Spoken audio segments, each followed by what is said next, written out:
Good evening, good afternoon, good morning, whatever it is for you. We are joined by Joseph Robertson. He's a very opinionated journalist based out of UK. He calls himself a patriot and he stands for the British values and the culture of Britain. Also, today happens to be a very auspicious and a beautiful date. It's 31st of October. It's Diwali, and I wish happy Diwali to everyone celebrating out there.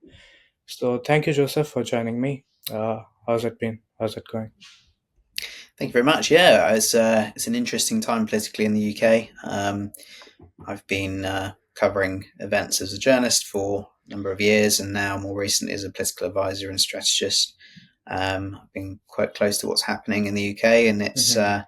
it's certainly the most vitriolic we've seen politics in this country for a long time. I think there's a lot of side choosing, and I'm looking forward to seeing what we talk about today. Yeah, uh, I was thinking about our discussion this morning. So, one of the things that I came across as being a nationalist, or the word nationalist, has been framed in a manner that a lot of folks tend to perceive it. Yeah, that the word nationalist has been perceived in a manner that a lot of young folks think that it's something negative. Yeah, that's sort of the aura that has been built around it. So if you have to appeal to an audience that's going to form their mind or going to be voters, early age voters, young voters who want to shape an opinion, what would you define a nationalist as, Well, I generally? think nationalist is quite a loaded term. It's really, I mean, nationalist has become a meaning that is not really attributable to it in the oldest sense of the word. The oldest sense of the word literally just means that you care about your nation, which I think everybody would claim to do at some level. And nowadays, it's taken to mean as this kind of xenophobic term where it's more about who you dislike rather than what you like. And I think that that's a very negative connotation. I think that the real meaning of the word is what you care about Hmm. rather than what you dislike, and I think that we need to reframe it in that context a little bit more again. I don't think, for instance, if you were an Indian nationalist or a Japanese nationalist or a Hungarian nationalist, you'd perhaps be spoken about as pejoratively as you would if you were, let's say, an American nationalist or a British nationalist. And I think a lot of that problem is coming from the fact that back in historical terms, Britain had an empire, so people feel like nationalism is also to do with colonialism, which just isn't the case at all. So I think this word nationalism really needs to be broken down and redistributed back to its oldest meaning. Hmm. So that's a good answer there. But we have had recently this fiasco and this with Tommy Robinson. So if you could Mm. explain that whole event to our audience and what does that mean? What are the implications of that event? Sure. Well, Tommy Robinson is a very controversial journalist in this country. He really became famous because he started speaking out about the predominantly Pakistani ethnicity grooming gangs who were grooming and raping young women from very, very young ages all the way into their teens um, in certain parts of the UK. So this happened, for instance, in Rochdale, Telford, Bradford, all over the country. There were cells of these criminals who were essentially trafficking young women. And Tommy was one of the only journalists who was willing to stick his neck out about this topic. Of Hmm. course, it's quite sensitive.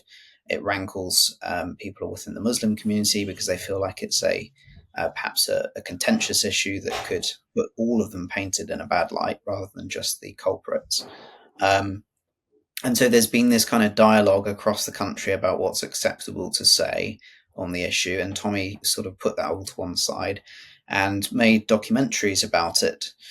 And one of the documentaries he made, he also named somebody who he accused of having been bullying towards a young British girl who was a immigrant but wasn't meant to be named as part of the court case that was ongoing against him. And so he technically was held in contempt of court, which is what Tommy Robinson has done. He's been held in contempt of court for not following the court order to not name this individual. And he's also been in trouble with the law for other things as well. So he's somewhat of a controversial character. He's not a clean cut character, and people know that about him. So he doesn't always get the defence from mainstream politicians that other journalists might have. And so he is now in jail on the premise of having disobeyed the court order.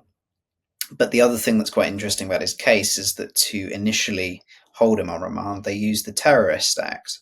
Yeah, so the one thing to know about the Terrorism Act is that it's quite an ambiguous document. It gives pretty unlimited powers to hold people on suspicion of terror for a wide number of reasons. And the reason that the police chose to hold Tommy on suspicion of terror was because he wouldn't give them the PIN number to his phone. And so they assumed that he was hiding some kind of evidence on that basis. And that's just quite problematic because we have something in the UK called journalistic privilege. It's also the same in many countries around the world. It basically means that you don't have to provide evidence to the police. As a journalist, you're protected, so you don't have to share your sources. So Tommy is now in jail, and regardless of what you think of him as an individual, he is quite at risk because there are high percentages of Muslim gangs in these jails in the UK who want to target him and potentially kill him. So it's become quite a big issue. And regardless of whether people like or dislike Tommy, obviously there are concerns for his safety first and foremost as a journalist and as a British person. So that's the background. And I am somewhat alarmed that the case has become as political as it has rather than being purely judicial. On that account, there have been a number of cases similarly. I mean, not in the sense of popularity or media coverage, but there have been evidences and cases where the Starmer government is putting people under jail just over the social media posts. So, what's that whole thing about? I mean, as Yeah. a journalist, as someone who is opinionated at times, do you fear about your own self, or do you think that it's going to work out fine? What's the Well, situation? yeah, there's been a few things happening over this. So the first thing is that there's been some legislation on free speech, which is to do with misinformation and disinformation, which again is a very broad term. It doesn't really define what misinformation and disinformation are, and it doesn't really say who can decide that, except that it's down to the government.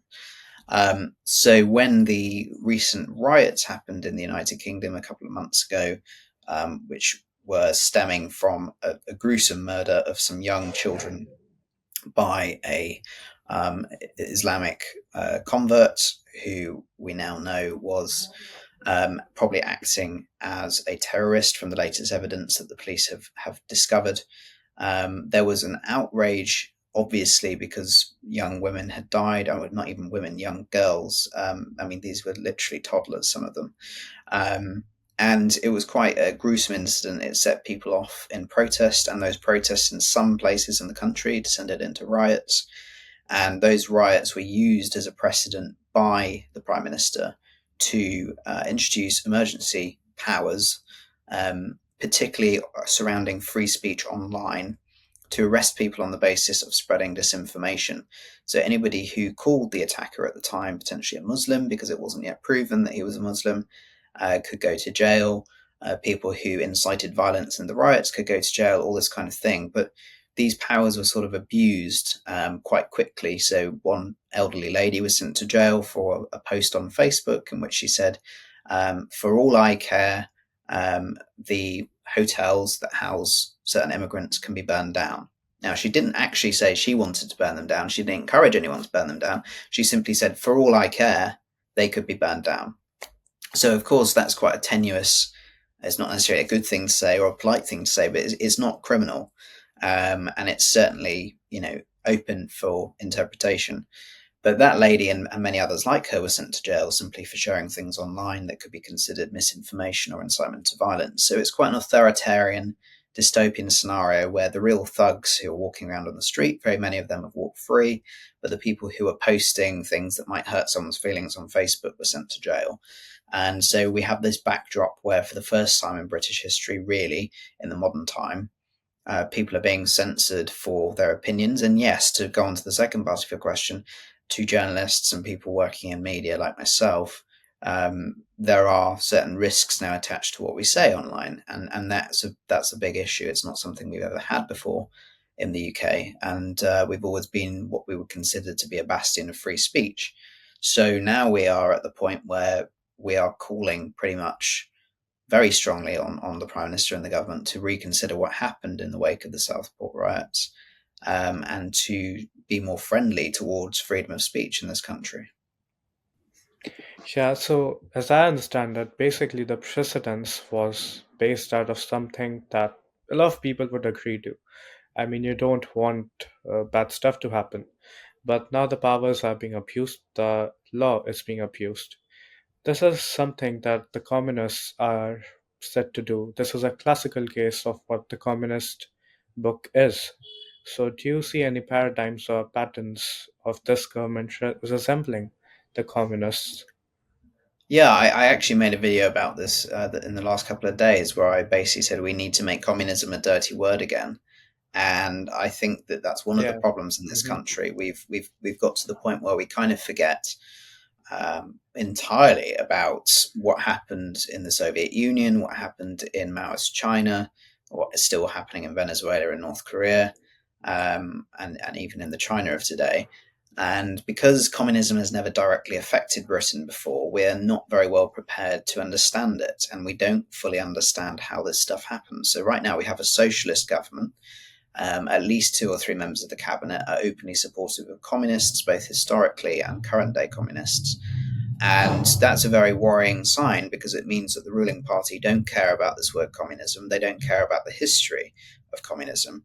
And so they're fully prepared to use the tactics that communists typically do, which is to divide and conquer, so to set people against each other in society, and then to try and create some kind of class struggle whereby it ends up being essentially a revolution, although nowadays revolutions don't work as well. So they're trying to do it in a far more soft manner, and that is to make everybody reliant on the state.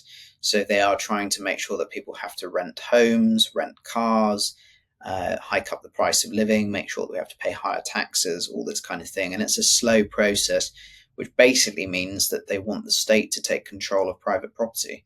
And that is happening over here. It's happening to the extent that they're trying to break up the family unit, and they are trying to indoctrinate children with ideologies that were not even heard of 15 or 20 years ago. So yes, communism is a massive problem, and I think people really need to understand Marxism a lot more in this country. Yeah, I keep hearing a lot about the leftists and the socialists breaking the family unit. But Mm. can you cite any examples or any ways of how that happens? Sure. Well, one part of it is social control. So we've I mean, seen how a do they achieve gradual, that? Yeah. yeah, it's a gradual liberation of um, laws that will help the family to break down by itself, if that makes sense. So, for instance, the liberalization of abortion on Hmm. demand, contraception, gay marriage.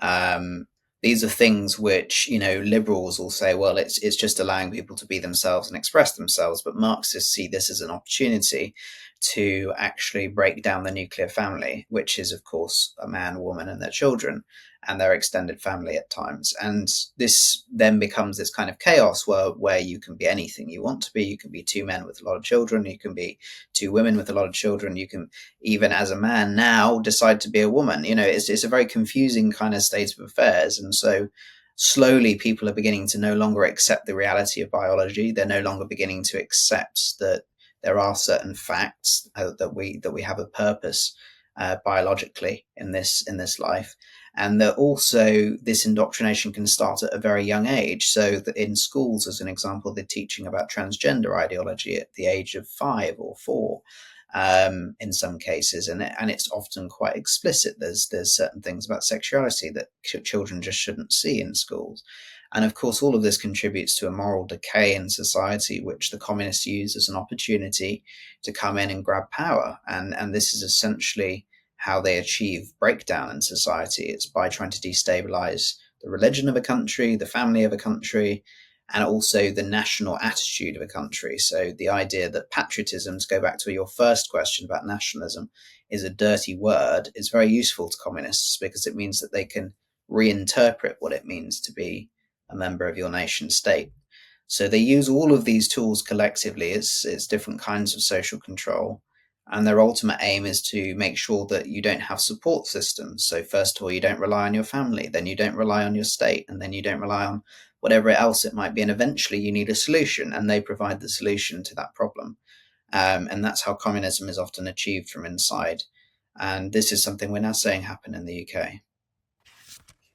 So, an interesting thing that I've found out and observed is that people criticize election interference in foreign soil and foreign countries, but when it's just the left and the socialist ecosystem doing it, they think of it as some social service. So they would interfere in different elections, but they won't make it seem like it's a bad thing or it's unlawful. Like they have been doing it, as you, I guess, mentioned. They have been sending a bunch of Brits to America to campaign and support Harris. So that situation and stuff like that, where you don't see and perceive them as unlawful. So where does the court and the judiciary stand in all of this? Well, a lot of the judiciary and the legislative bodies in this country are captured by people who think the same way as socialists. It's a slow incremental change, and one of the ways that communists and socialists, if you want to call them that, work is that they try to capture institutions. So it could be educational institutions, legal institutions, political institutions, and they'll do it piece by piece over decades. It's not something that happens overnight unless they can manufacture a revolution, which speeds up the process. But if they're not able to do that, they'll keep plugging away. So, first in this country, they took over the universities. There were a lot of Marxist educators who were pushed into the system in the 60s, 70s, 80s, 90s, all the way up to now.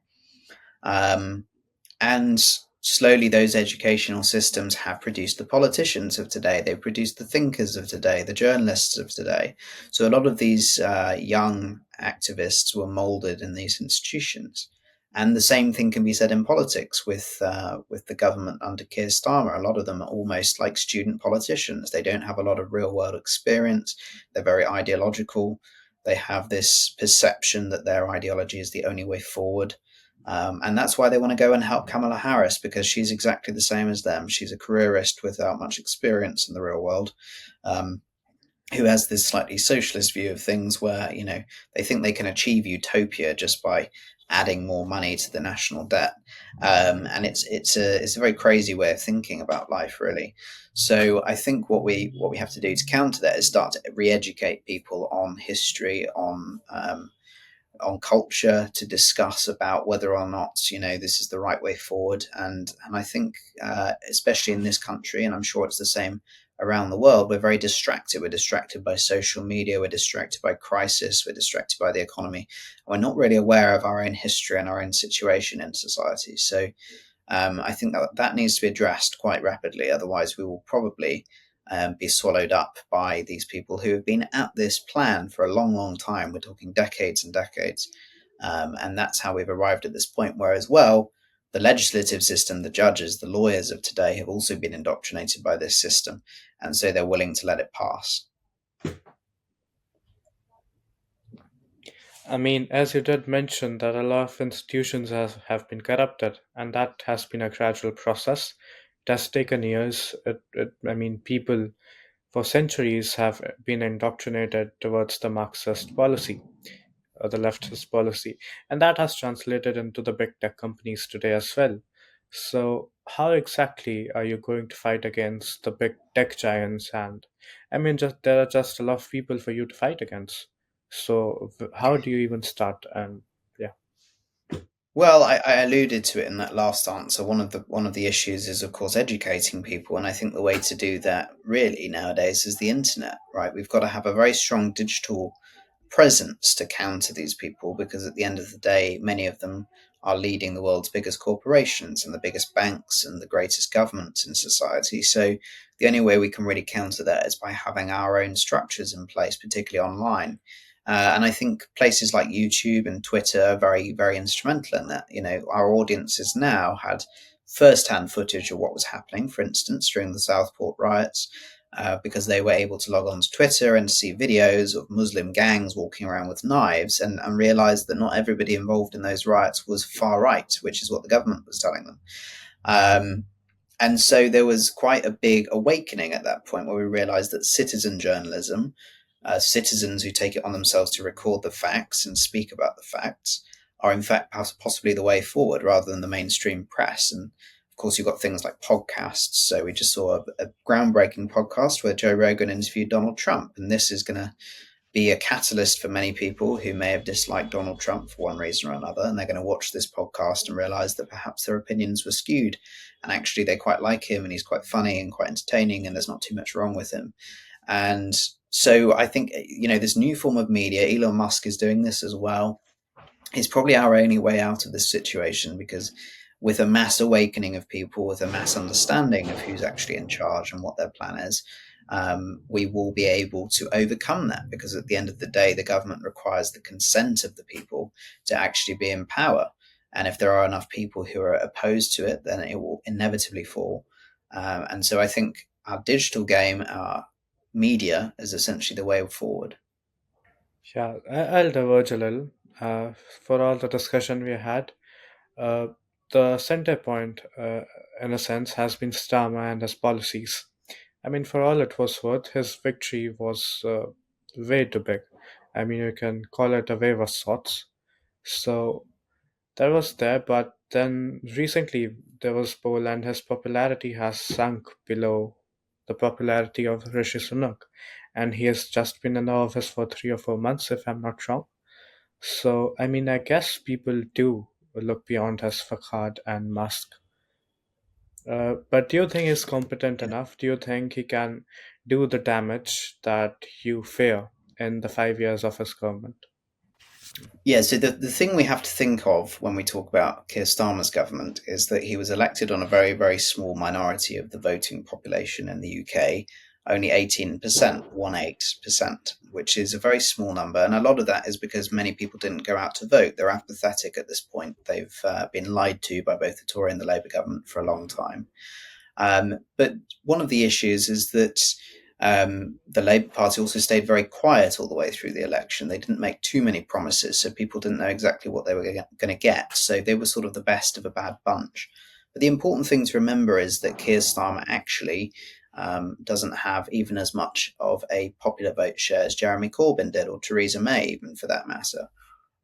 He's quite an unpopular leader already to start with, and then since he's had so many crises after becoming prime minister, his popularity, his personal popularity, has gone completely down through the floor. And so there is definitely a route back for patriots in this country. We have an absolute ability and hope that we will win the next election, whether that's a reform government or perhaps another Tory government if they get their act together. We don't believe that Labour will last for long. Particularly, I don't think Keir Starmer will last for long because I think his own party will probably vote him out at some point in the next year or two if he continues with his incompetence. And so I think Labour are actually in quite a shaky place, even though they have a very big majority in Parliament. And I think there's hope to be taken from that. Hmm. But alluding to my second question of that subpart of that question, do you think he's competent enough to create the damage that you fear, or the patriots of I Britain don't know fear? if he's competent enough, but he has a big enough majority to do that, and that's the problem.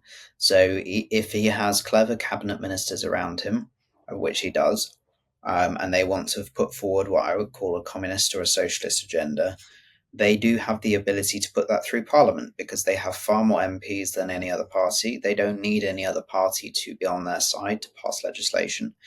And so they can pretty much do what they want at will, which is a scary thing. Now, can their legislation be undone in 4 years' time? Of course, that can happen as well. But in the meantime, they will probably try and put as many people out of the way as possible who they consider to be their political opponents. So it's a very dangerous time for a lot of Uh-huh. people who are opposed to them. Many people are thinking of even leaving the country. What are the agendas exactly that you think, if implemented, would be for the worse of Britain? Well, we can see some of that actually in Sadiq Khan's London. Crime rates are going to go through the roof because Public sector spending is going to be completely imbalanced. They're not very good with economics. That's one of the big issues with Labour governments. Another massive issue, of course, is more of the indoctrination I talked about in schools and educational institutions, particularly on gender ideology, particularly on harming the family unit. And then another thing as well would be that they are going to continue to open the borders to uncontrolled immigration, and this is a big tactic for them because actually a lot of their voter base comes from the immigrant demographic because a lot of the policies to open up the borders came from Labour governments, and most migrants who join us here in the country want to repay that by voting Labour. And so actually you get this problem that perpetuates. And by the way, I've got to say, most minorities in this country are quite socially conservative when they arrive, wherever they come from, tends to be the case. And so actually they're voting for a party that hates them. The Labour Party hates minorities. It doesn't agree with their conservative views at all. And so they're very good at telling you that they're your friend when actually they're not. A lot of immigrants who come to this country want to have their own businesses, large families, they want to have economic security. Well, the Labour Party don't provide for any of that. The Conservatives are hardly any better. But now, of course, we've got Reform as an alternative who are very much focused on families, small businesses, and this kind of thing. So, I think even an Indian coming to the UK would probably feel out of place with how socialist this government is. They're probably a lot more conservative. And there's a huge disjunct between the Labour Party and what people actually want to see. So, although they will enact a lot of these policies over the next few years, I think there'll be tremendous pushback. Hmm. You alluded to Sadiq Khan. That's an interesting case study, I think. I mean, as the report suggests, crimes in London have increased. Even stuff like air pollution has come into play. And he has won his third term recently. So, all of that on one side, and him winning his third term on the other side, how do you think that correlates? I mean, he has to have done something good to achieve the third term, Well, he has right? continued to appeal to the immigrant demographic in London. And Mm-hmm. and like I said, that I think is a trick. I don't think he really cares about them. I think it's a way to gain votes and say, look, we're the party that will support you as a minority, which is just not true. He's done nothing to stop crime. He's done nothing to stop sexual assault. He's done nothing to make our public services better in London. In fact, our transport has become especially bad in London. Our housing problem and crisis in London is being excavated. There's no powers being given to police to try and control the crime. There's also not enough police officers. So if you look at his case study as a Labour leader, and again, another important case study is the Labour leader who was in Wales, Drakeford. I mean, decimated that country, and still is doing so because of different socialist agendas. Like again, clean air zones, which don't work. They don't save any pollution. They just charge you more money for driving your car. Um, and all kinds of things like this. So London is very much a test case for what a Labour government could look like over the next 4 years. And the reason why he keeps getting elected is because he always tells you that whatever will come after him would be worse. It's always this idea that they're the best you can get. It might be bad, but it'd be even worse with the other guy. And so this logic works quite well with some people because they're worried about the cost of living and they genuinely think it could get worse. And so they perpetuate this lie for a long time. And actually, people will and are beginning to wake up. But you need a good character with a lot of charisma to convey this sort of stuff to people. And it's finding that right candidate to pull people forward. It did work for Johnson. He won two terms in London, if I'm not Well, wrong, and yeah? he was very charismatic, Hmm. and I think that's sometimes what you need. You see the same kind of thing with Nigel Farage as well. These guys who are very good at expressing things, they're very popular, and they're also very liked because they can have a drink with you and have a chat with you. And we need more of those kind of human personalities in politics again. That's a really good point you touched upon human personalities. And coming to Nigel Farage, I mean, what is the Nigel Farage impact? What do you think? What do you make of him? Well, Nigel Farage has always had one key issue, which is getting out of Europe, and he's been working on this for years and years and years. When Britain used to be part of the EU, he's been at it for an extraordinarily long time. His career has spanned at least 3 decades, and he is now at the point where he's having to switch in his career because he sees everything else that's happening with mass immigration, with issues around economy, the green agenda, and all this kind of thing, which he also cares very much about. And so he has come back into politics almost on a whim, really. I mean, he was retired, he was enjoying life, he didn't need to come back into politics. But he made that choice because he felt like this point in time the country needed saving and that he was the man to do it. Um, and so he once again rejoined the party Reform that he originally created, which used to be called the Brexit Party. And he is now championing the cause of what I would call patriots across the country. And they come from left and right. This is something the media don't really understand about Nigel Farage, is he's not necessarily all right wing. A lot of his supporters are quite left wing, but they're very socially conservative as well. And so he's picking up a broad demographic from the centre of the country that the other parties have kind of lost over the years. Mhm. But as you mentioned, that he has been a central figure in the Brexit movement.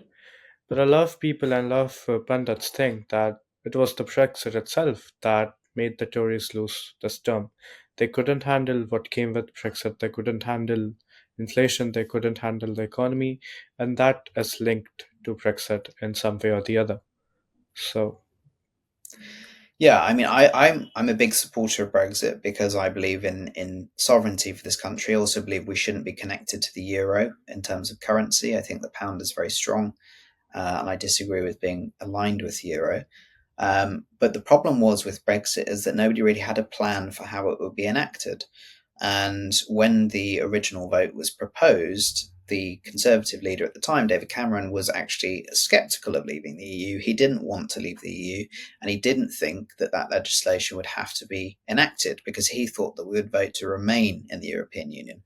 So instead of preparing a deal for what would happen if we did vote to leave, they kind of left all that to one side. And so the future leaders of the Conservative Party, Theresa May, Boris Johnson, and the rest, inherited something which they couldn't deal with, which was a chaotic mess of legislation with none of the plans needed to really carry the country forward after Brexit. And they did a bad job. They messed things up, but they messed things up because there was no plan. And the reason why there was no plan is because the people in this country have not been respected by politicians for a long time. So they didn't think that the people had a choice. They thought that the people would side with the way they think.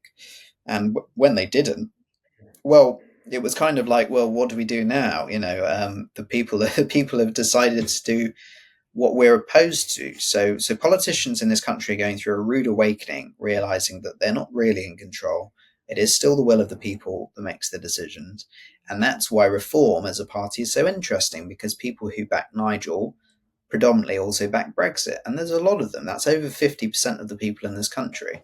So if those people all get together, it's kind of scary for the major parties. Now, they haven't done that yet, but give it 3, 4 more years of this chaos with the Labour government, and then actually people might start voting differently. don't you think that there would be a scenario where Tory and Labour, not Tory and Labour, but Reform and Tories, Mm, I mean, Tory basically absorbs Reform into themselves if they fear mm. of Reforms eating into their vote share. Is that a possibility? It's a possibility, but I don't know if Reform would want to do that anymore, right? Because they're no longer a small party. They got over 4 million votes in the last election. They have 5 MPs, and they nearly got more. So actually, maybe they're thinking next time, about winning Parliament, about actually winning a general election. Now, I don't know if they will achieve that, but they will certainly believe they can achieve that. And so it will be interesting to see whether or not they actually have any appetite to side with the Tories. They didn't before. And they are the main Hmm. reason the Tories lost so heavily in the last election. They took away a number of seats from the Tories because they ate into their vote quite considerably. And so the Tories need reform more than reform need the Tories, and this is a big problem for them. Um, and of course, it will really largely depend on the new leader of the Tory party, and we will find that out this Saturday. But we will see whether or not, if it's Jenrick, for instance, who's the new leader of the Tory party, he's quite aligned to Nigel's message. He might try and strike up some kind of deal. On the other hand, if it's Cami Badenoch, then actually that won't happen because she's more liberal and more close to the centre of the party. She doesn't like what Nigel Farage stands for. So a lot rides on that. But the short answer is I don't think there is much of a deal to be done, and certainly not until it really comes to the crisis of the next election. Hmm. Let's talk about migration because that has been one of the key issues that shapes London and UK in modern Yeah. times. What's your stand on migration? What Well, is I it? think migration has been at a completely unsustainable rate now for a number of years. I think that it's completely uh, gone from the original plan, which was, I mean, even through the 1900s, we had maybe 10,000 a year or 20,000 a year of people coming into the country, and it was a nice sustainable level of migration. Um, Now we have, I mean, the last year we've had 750,000 people in 1 year. I mean, this is an incredible number of people. And we don't know where all of them are coming from. And many of them are illegal. We suspect that there might be as many as 1 million illegal, undocumented immigrants in the country because of our breakdown with border security. In terms of the overall numbers of immigration, I mean, the legal immigration dwarfs the illegal immigration. So both are huge problems. And the only way to solve it really is on the illegal side to deport people who shouldn't be here, because that is, of course, what every other sensible country does. Um, but of course, it's got to be done in a way that isn't perceived as racist or xenophobic. And this is the problem for a lot of politicians nowadays. They try to balance this issue because they don't want to be perceived as racist or whatever you want to call it. But the reality is, you've got to be realistic about this stuff. It's not to do with racism. It's to do with economic decline. It's to do with decline in standards of living for the people who are already here. And I think that's a perfectly acceptable point. Every ethnic population wants to preserve its homeland, right? And there's nothing wrong with that. And we've always been a very welcoming, tolerant, accepting country when it comes to immigrants, but only when immigrants are prepared to live the way that Britain lives. And that's absolutely fine. If you go to a host country, if I came to your country or any other country, I'd expect to fit into the customs of that country.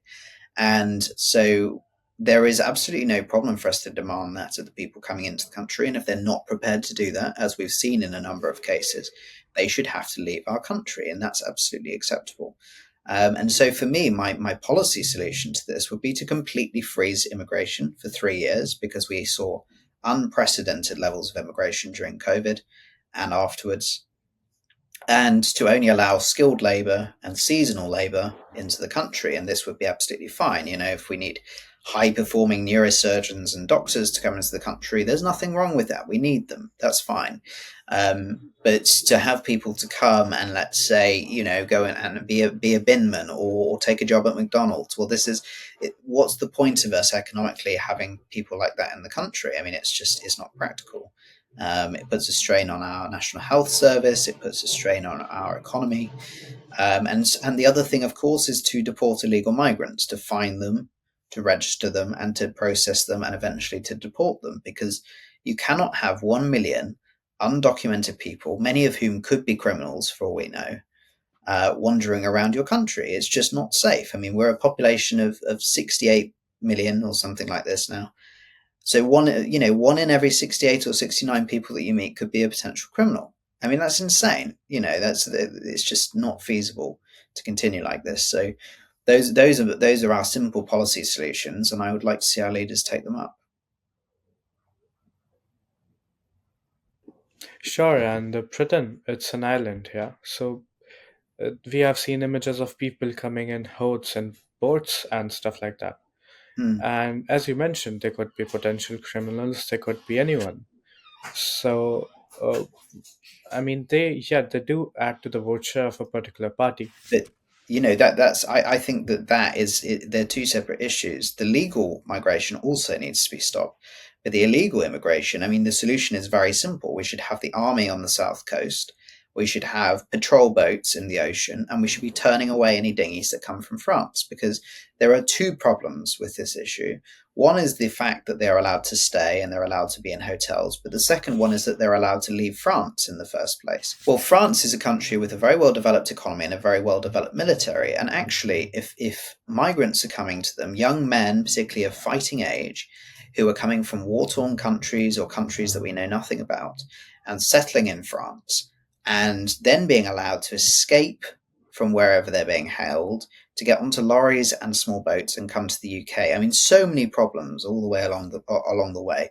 So at the very least, we should be sending them back to France, because France are the ones who last had to deal with that problem. Anybody who comes here from France should be instantly sent back there, and anybody who isn't traceable to France should be deported to their own country. And I think this is a very fair and reasonable way of processing things. Hmm. Have you had any first-hand accounts with these migrants, illegal migrants? Sure, yeah. I mean, one of the places I used to live in London, just down the road from me, there was a hotel which had always been a normal functioning hotel. And during, I think it was 2022, it was turned into a migrant hotel. And overnight, the door was closed and it was shuttered up, and you would see young men of African persuasion, normally hanging around the door or smoking outside. And it became a very unsafe zone for young women to walk past, because they had no idea who these men were. Many of them would be threatening, or in some way catcall them, or make some kind of noise at them as they go past. And this was in quite a well-to-do part of London, with nice houses and a nice demographic and economy and all the rest of it. A lot of young families around with children, and it became quite a dangerous street to walk down. And to me, that is more than anything else. Thank goodness there were no murders and no rapes on that street that I know of, but there could have been. And in some parts of the country, there have been, because many of these people do not understand our cultural norms, particularly when it comes to women and to respect. And so we are left with a problem where we're not allowed to talk about it, otherwise, we are called racist. And the police are not allowed to do anything about it, because then it becomes political. But we all know it's a huge problem. So, we need people to talk about it more. Hmm. And let's say if you do talk about it, what happens then? I mean, there's just people become aware of it, but if administration isn't on your side and thinks it's going to make it Yeah, well, I political, think it's all about putting so. pressure on. There's putting pressure on through the media, through any means possible, so that the government are embarrassed into doing something about it. I don't know if Labour will have the capacity to do it, because they clearly have an ill intent towards their own people. But the next administration certainly will have to do something about it. And in fact, if we put enough embarrassment on Keir Starmer and the Labour government, perhaps they will be forced to act, because they'll be so worried about losing any kind of control. And this is what I encourage people to do: to write about this, to read about it, to continue to disseminate it on social media, to go on television if they can, to do any means necessary to actually speak about this, and ultimately to have peaceful protests, and to allow the government to know that we are not happy with how things are going. Mhm. And for the last segment of the today's session, I'd like to discuss something that is very important to you and very important to India as well. I mean, just in a scenario, if someone was to chant threats and deaths to Britain in Indian soil, you wouldn't want that to happen. You would want the Indian government to take charges and action against that. That's logical and that's how things should be. Yeah, But uh, there have been incidents and cases where a particular group of people have been chanting against and protesting, and not too peacefully, I might add, against India and the sovereignty of India. But the administration again has failed to do anything that can be perceived as concrete or yeah. decisive. So, what's that situation like? I mean, from Well, your we have this perspective. issue, particularly in London. We've been having marches which are more to do with Palestine than anything. So this is groups of people who believe that Palestine should be liberated, so called, from the Israeli state. They're protesting against it. They're predominantly Muslim. and they have a very very violent message. They're not necessarily violent themselves, but they have a very violent message to deliver, which is very often speaking about killing or death to people who are Israeli or Jewish. Very often not respecting the fact that they are in Britain when this happens. And we also have another problem with it, with a gang called the Muslim Defense League, who actually were one of the reasons why the Southport riots got so bad, because they were walking around with knives and machetes in broad daylight and trying to attack people, and they did attack people. And of course, none of this was covered in the media, again, because again, they don't want to be called racist or whatever it is that the term could be that's thrown at them. But this has to be talked about. Violent Islamism in this country is a real problem. It's not part of British society. It never has been. It was never permitted to be part of British society, and we've never consented for it to be part of British society.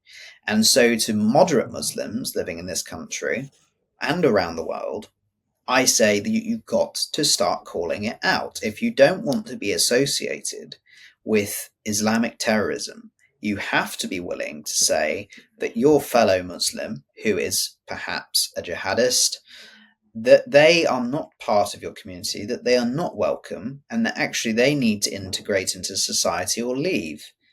And unless that happens across the world, this problem will continue on and on and on. We have allowed too many Muslims into our country to ever think about changing unless they themselves are willing to change. And there's nothing wrong with being Muslim. There's nothing wrong with being in this country as a Muslim. But if you're not prepared to call out radical terrorism when you see it, and by the way, there are plenty of Muslims I know who do that, and I respect them greatly for doing that, because they could get in a lot of trouble for doing it. But we need more of them to do that. Otherwise, there won't be an end to all of this. Hmm. No, I just Yeah, said, well, thank the you. problem is that not a lot of people really understand Islam. They haven't studied it. And of course, if you study Islam, you understand that part of the mission statement of being Muslim is to go out and take over other nations for the sake of Allah and for the sake of Islam. And there is a big debate in Islam whether or not this should be forcible or peacefully. But both groups are agreed on the fact that they have to go out and convert other nations. And some of them try to do it Hmm. peacefully and some try to do it forcibly. And historically, Islamic conquest has always been forceful. It has always been under the pretext of violence, regardless of where it's happened. And only in the last few hundred years have Muslims started to take over societally, peacefully, rather than forcefully. And I have no problem if a Muslim wants to come and live in my country, but I do have a problem if they want to take away my Christian identity and my English heritage. And I think it would be exactly the same in India as well. You will have your own heritage, your own culture, and your own religion, which does not want to submit to Islam. And so Muslims must either respect that or leave. I mean, in a sense, what you and I seem to agree upon is basically if you go to Britain, you should feel like it's Britain. If you go to France, you should feel it's France. If you come to India, you should feel India. Absolutely. And that's something that should be respected, and that's something you should stand up for. And I think that's a really nice message that every ethnic group across the world should take care of and should abide by. On that note, Absolutely. thank you very much, Joseph, for doing this podcast. It was nice having you. I look forward to seeing you again and hope that we can continue to discuss. I mean, there are endless topics, Yes. endless topics, and great discussion today. Hope to see you soon. Any final words, final appeal, anything? No, just thank you very much, Pritish, for having me, and thank you to your audience for watching. And if you want to find me, then I'm on Twitter at Nero_returns. I'll leave that in the description as well. So thank you once again, Joseph. It's good to see you. Namaste. Bye bye. Take care. Thank you.